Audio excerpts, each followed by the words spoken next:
Sejak 10 tahun terakhir, stasiun pengisian bahan bakar nelayan atau SPBN di Komplek Pelelangan Ikan TPI Gampung Blang, Kecamatan Krung Sabe, terbengkalai dan sudah menjadi besi tua rongsokan. Padahal ketersediaan SPBN bagi para nelayan di daerah itu sangat mempermudah dalam mendapatkan BBM saat melaut.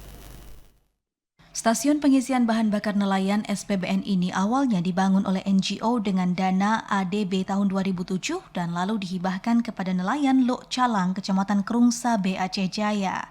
Sejak diserahkan kepada nelayan, SPBN ini belum pernah difungsikan sama sekali. Padahal dengan berfungsinya SPBN akan sangat memudahkan para nelayan mendapatkan BBM untuk melaut. Salah seorang nelayan di Lok Calang, Juliani, menyampaikan bahwa selama ini kepedulian dari pihak pemerintah terhadap SPBN juga tidak ada sama sekali untuk memperbaikinya. Padahal SPBN sangat dibutuhkan oleh pihak nelayan untuk memperlancar aktivitas melaut.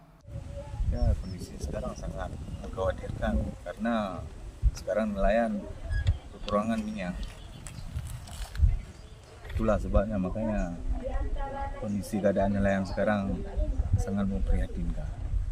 Ya, udah beberapa tahun ini nggak layak lah. Makanya para nelayan mengharapkan kepada pemerintah setempat agar dapat membangun SPBN di pantai. Mereka mengaku selama ini sangat sulit untuk membeli BBM dan bila ingin mendapatkan BBM, nelayan harus memiliki surat yang dikeluarkan dari pihak pemerintah.